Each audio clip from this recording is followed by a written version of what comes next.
This is the entrance to Nottingham General Cemetery. We're situated about a mile from the city centre, the railway station, high on a hill as you head out of town on the Derby Road.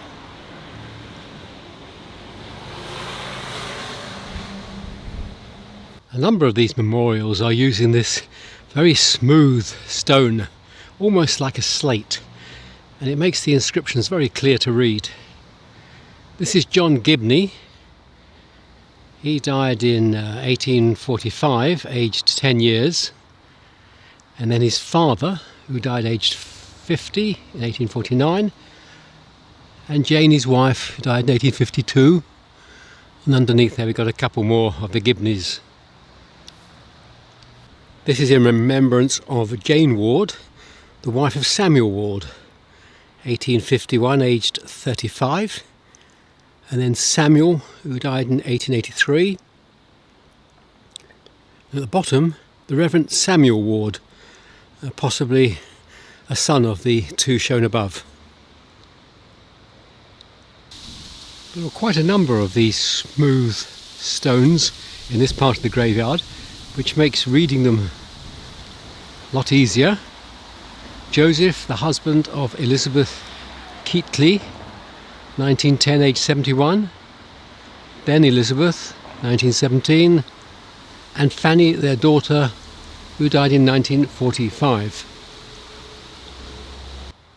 A lovely flowing script for the name of Henry Marriott of Ison Green, near this town. He died in 1856. And at the bottom we've got his wife Elizabeth, again in that flowing script for the name.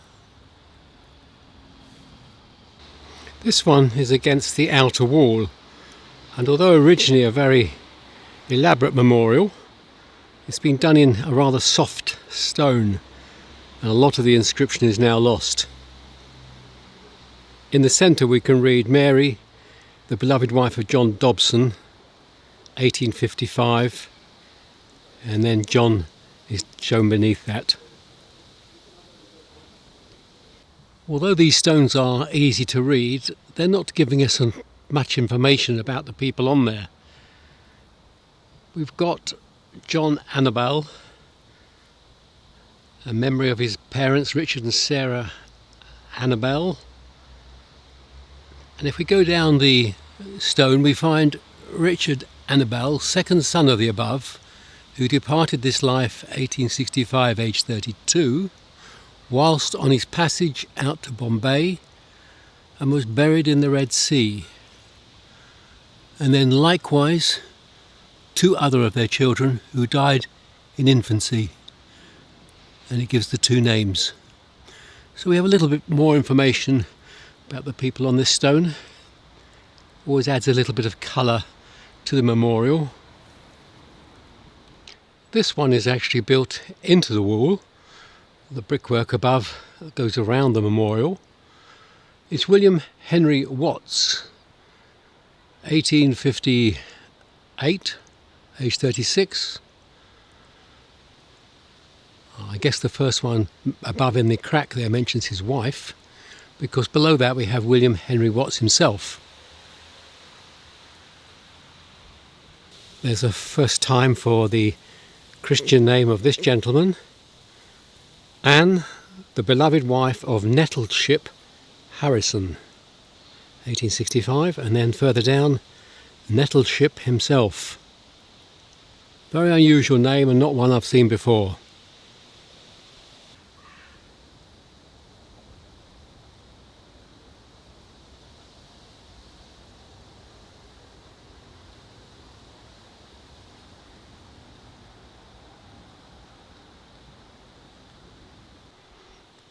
A very tall column. In fact, the top is lost in the trees here. If we come down to the base, we can see the inscriptions.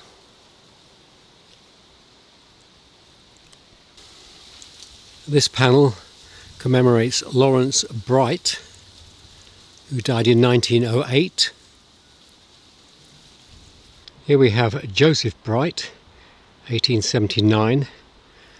And there are other brights on other panels, but there are also a lot of brambles that will not make it easy to get round to see them. But a rather lovely memorial, standing here almost lost amongst the trees.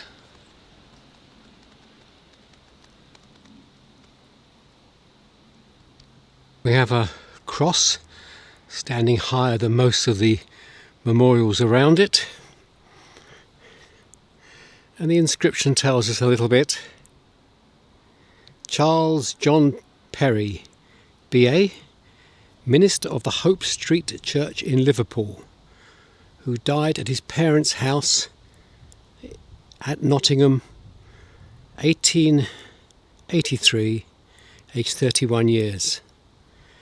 Beneath that, this memorial is erected by his congregation and other Liverpool friends to record their sense of his worth and their grief at his early death. Charles John Perry. A double width plot for John Brown Patton, founder and for 35 years principal of the Congregational Institute in this city. Died 1911. Jessie Patton, his wife. On the right hand side we have William Patton, Jessie Muriel Patton and Morton Brown Patton. At the bottom I see Lennox Patton Figgis.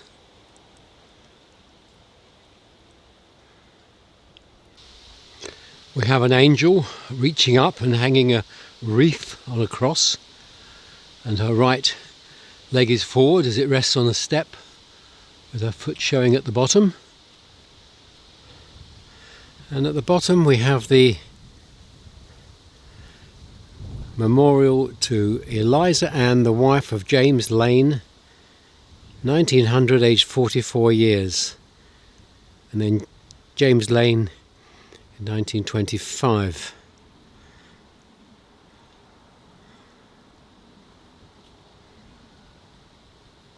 This commemorates the 5 children of Mary and Alfred Priest, who died young.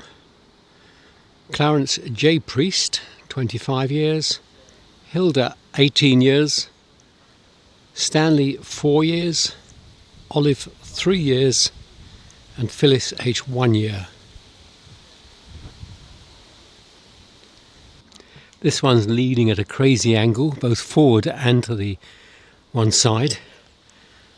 Thomas King, Primitive Methodist minister, 1874, aged 86, and then Jane, his wife.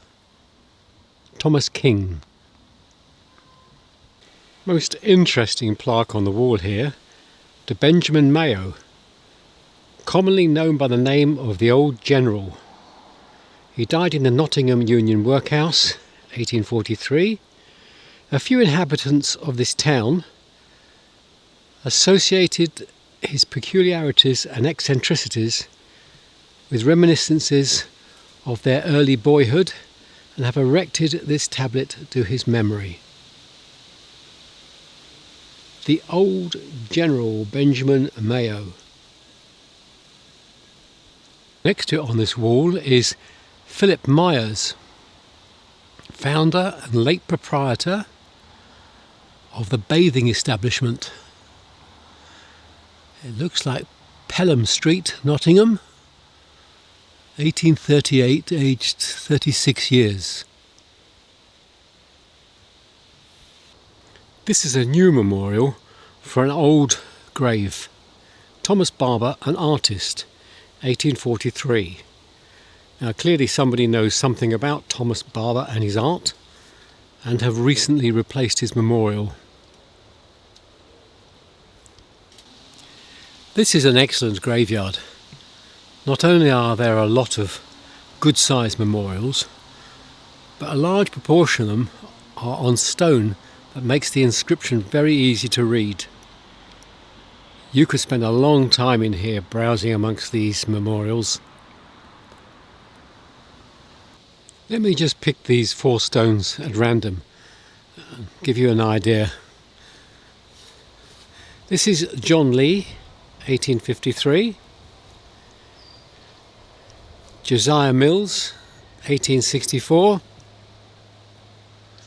Thomas Smith, 1859. Abraham Lee, 1858. And if I just move across and show you these. Joseph Colton, 1864. Hannah, the wife of Isaac Smith. Quite a lot of detail on this stone. Henry Green and the Green family. George Madden and Charlotte, the wife of John Hooley and John Freck. And there are literally hundreds of stones like that, which are so easy to read just as you walk along. This one here is PC James Stephen, age 23, and PC John Tonar. And I'm assuming PC means, as it does now, police constables.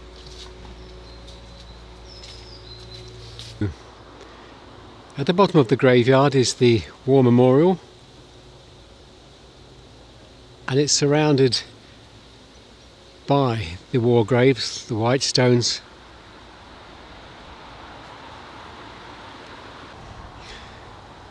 The memorial has around 140 names on it, and those names are of the men who died in the wars and are buried in the adjoining plot. Just some of the names taken from the third panel in from the left.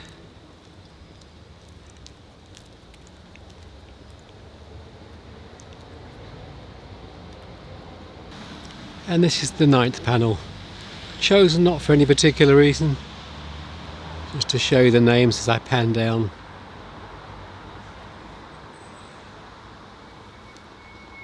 This is unusual because we have two men on the same slightly larger stone. Private G. Gospel and Private W.H. Newman, Notts and Derby Regiment, and they died within 2 weeks of each other. There must be some connection between the gentlemen, or the incident that affected those gentlemen, for them to be put together on one stone. And here's one with 4 names on one memorial. And they're from different regiments, and their deaths are spaced out over 4 weeks in 1916. But one can only assume there's some connection for them to be all on the one memorial. I can't remember seeing 4 names on one memorial before. Another unusual one. There are 3 from different regiments on the same stone. H.J. Court, C.H. Finch, J.B. Waters. And as I look around this area, I see several more. There's one over there with 4 names on. One at the back there with 2 names on. At the back there, 2 names. And across here, 3 on the one stone. Quite unusual. This one with the 4 names on, Meadows, Woolman, Collins and Spall, all died in a 2-day period. So one suspects the same battle or incident. This stone starts with Charles Hawkins Knott, but the one that tells us a little bit more is part way down. James Hawkins Knott, who died at Dum Dum of sunstroke, 1887, aged 16 years and 2 months. Dum Dum is very close to Calcutta in India, and can become very hot in the warm season. So much so that the Brits used to head up into the mountains during the hot weather. And this poor chap obviously didn't, and he died at Dum Dum. Dum Dum, of course, is better known now, or more commonly known now, for a soft bullet, which is very lethal. This is Dum Dum near Calcutta. We have an interesting note on this one. If we look down, second name down of Riley, Chief ERA of HMS Queen Mary, killed in naval battle, May 31st, 1916, age 37. That was the Battle of Jutland. And the HMS Queen Mary was broken in two and sank. A lot of lives were lost. So this is Riley Waterfield, who died in the Battle of Jutland. This stone is as good as the day it was made, and the last inscription is over 100 years old. Nicely decorated, nice script for the names. Peter Hampson, 1893, 67, and then two of his daughters, Betsy, 13 months, and Kate, 3 years, and then his wife Alice. Up on this side of the cemetery, they've allowed it to become more of a nature reserve. Beautifully peaceful. Of course, there's distant sounds of the city. Apart from that, it's absolutely magical. It's the middle of the day, sun shining, and there's absolutely nobody else here. A little detail on the stone to John Petts. He was accidentally killed on the Midland Railway, 1899, aged 44. And then we have Willie, his son, 8 years and 3 months. And James, his son, aged 38. And then his widow, 1936. So she lived on for 37 years after her husband died on the railway. This one's pitching forward at a very steep angle. We can still see the inscription. Elizabeth, a daughter of James and Martha Diggle, aged 23 in 1903. And then the one that caught my eye, James Diggle, who was killed in action 1915, aged 26 years. And I hope this stone can be saved. If nothing's done about it, I fear it'll pitch forward in the next year or two. We got the inscription on film anyway. Although the loss of their child aged 2 years and 7 months must have been heartbreaking, it's some consolation to know that he's remembered still, Herbert Isaac. He died in 1863, and yet the stone is almost as good as new. It's pretty well upright, and that's nearly 160 years the stone has stood here, remembering that little 2-year-old lad. I'll show you this one. It's tucked away in a corner of the graveyard, all by itself. Private E.J. Smith, King's Own Yorkshire Light Infantry, Christmas Day, 1918, aged 24. Well, this large memorial with some steps leading up to it has an interesting inscription, although it's quite badly worn. This talks about a chap called Daft Smith Churchill of Nottingham, a merchant, who was lost in the lamentable wreck of the Forfarshire steam vessel off the coast of Northumberland, 1836, and he was 44. And on this side it says, his remains washed on shore by the tide are interned in his family vault in these grounds. So that's the memorial to Daft Smith Churchill. This one is to Charles Bell Taylor, who was a doctor and surgeon, and we have an image of him on the stone cast in metal.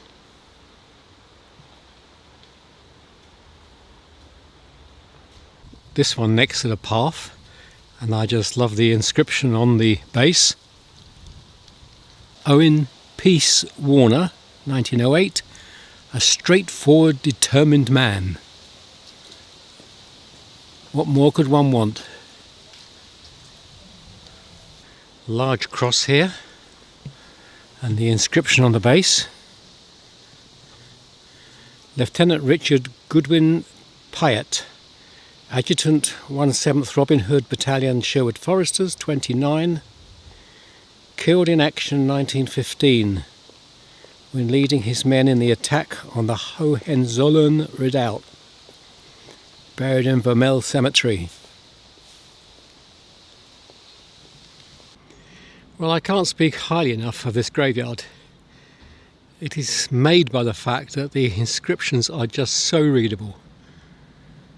They've used a stone which works extremely well 150 years later. So if you get a chance, come here to Nottingham General Cemetery and spend some time. It's a really great cemetery. Till the next time.